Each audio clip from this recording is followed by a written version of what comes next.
Don't forget, you can reach the latest episode of Potomac Watch anytime. Just ask your smart speaker, play the Opinion Potomac Watch podcast. From the opinion pages of the Wall Street Journal, this is Potomac Watch. Welcome back. Let's start with a piece of the political reaction. Here is former Vice President Mike Pence on the Hugh Hewitt Show giving his reaction to the news of the indictment before all of the details were unsealed. My only hope is, as we learn about the facts of this indictment next week, that the American people will see in this case that it would meet a high standard necessary to justify the unprecedented federal indictment of a former president of the United States by the current president of the United States Justice Department and by a potential rival. Monet, I find it really difficult to predict how this might affect the 2024 presidential race, particularly the Republican primary. There may be some Republicans, even those who are skeptical of President Trump or sick of his antics, they don't really want another Trump term, who think that this is another point in the campaign against him, and so they need to stick up and defend him, and they're going to rally to his side. There also may be Republicans who think whatever the fairness or unfairness of these charges, it's the second indictment now of President Trump, and we may get a third. And this is the kind of distraction that he inevitably brings to the political process. And you're better off going with somebody no nonsense, maybe Florida Governor Ron DeSantis, who is just going to execute and get things done. And to the point about prudence that Kim was making, I do think that the behavior of President Trump that's alleged here is distinguishable from people like Mike Pence, who may have had some classified information in some boxes packed by aides and whatnot that ended up in their house. But Hillary Clinton, I find to be a harder case because, just to remind people what happened there, she was Secretary of State using this private email server.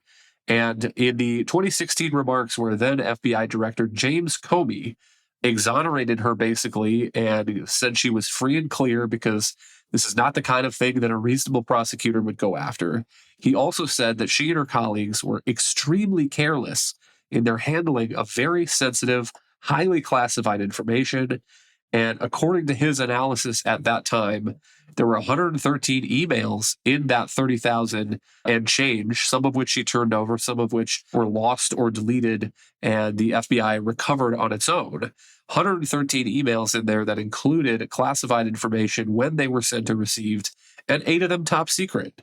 And so I have some sympathy for Republicans who would look at this and think maybe there is a double standard that's being put in place here. All right. To address the point about Hillary Clinton first and the comparison, I do think that is a fair one to draw. Different scenarios. One, you have physical documents being kept at Donald Trump's private home. And as the indictment points out, that private home also serves as a public venue in many cases. There are a lot of guests who come through Mar-a-Lago. And so people who did not have security clearance were in close proximity to these documents at many times, and they were being moved around by staffers. But at the same time, Donald Trump, of course, does have security on the compound. People are being vetted before they come through, and they are being, relegated to and stored in specific places and theoretically are being accounted for.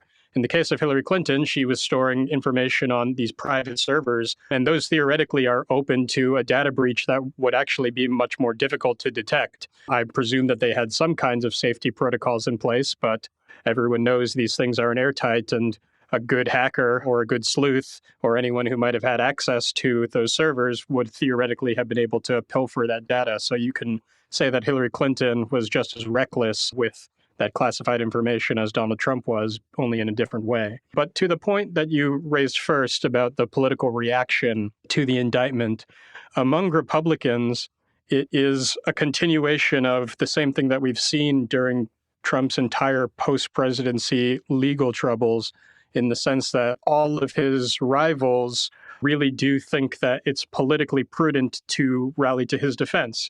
You saw Ron DeSantis do this earlier after the indictment was made public, and other candidates have done so as well. They know that to the Republican Party base, Trump is still mostly reflected on as a positive figure. Even those who have reasons to dislike him somewhat do believe that he's been unfairly targeted and have a lot of evidence to think so. And so his rivals, who are trying to compete with him for the Republican nomination, still think it's in their interest to show that they are not going to side with the Democrats and with the Biden Justice Department against Trump.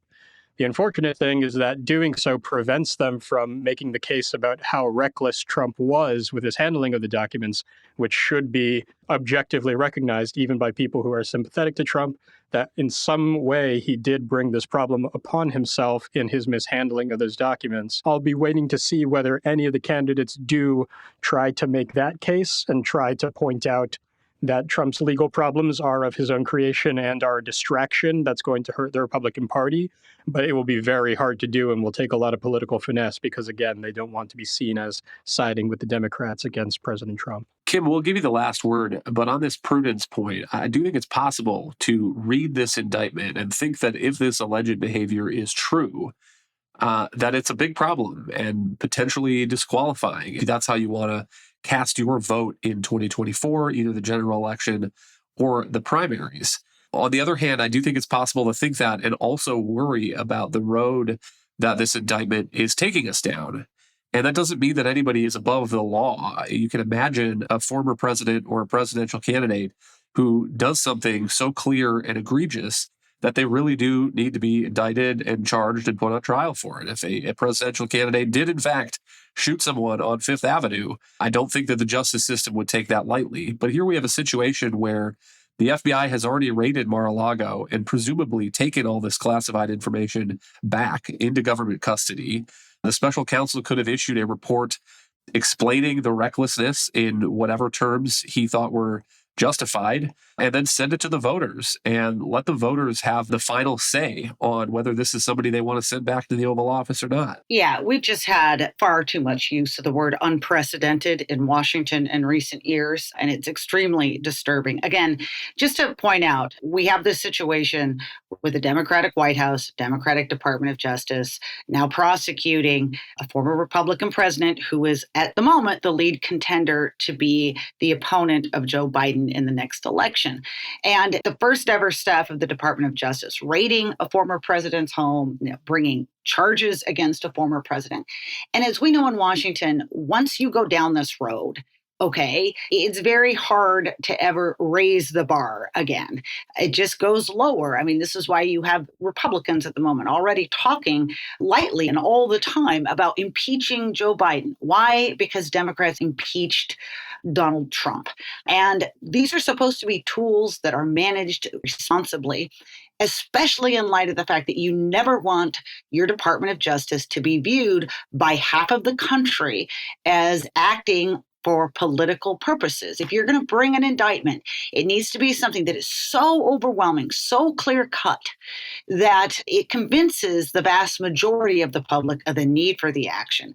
And that's the problem, I believe, with this indictment, is because it's not going to convince most Americans. And also because there were so many things that could have been done rather than this. You could have had the Department of Justice, if they felt Trump wasn't complying with that subpoena, go to the court system and get a warrant to go in and go through the stuff in the House and take back what you need, okay? If you felt the need, even after that, to appoint a special counsel, do your investigation, and as you say, put out a report describing concerns DOJ had with why Trump wasn't more responsive to this and other behavior, and let the public decide. Instead, we have this special counsel who has put out this report, all these charges with complete, another thing that was just missing from his press conference, any reference at all to the question of what are quite sweeping presidential powers, which could play a role in any of this. And here we go down this road. I think it's unleashing a potential tempest, and one that could be even more destructive to the United States in the long run. Thank you, Kim and Monet. Thank you all for listening. You can email us at pwpodcast@wsj.com. If you like the show, please hit that subscribe button, and we'll be back next week with another edition of Potomac Watch.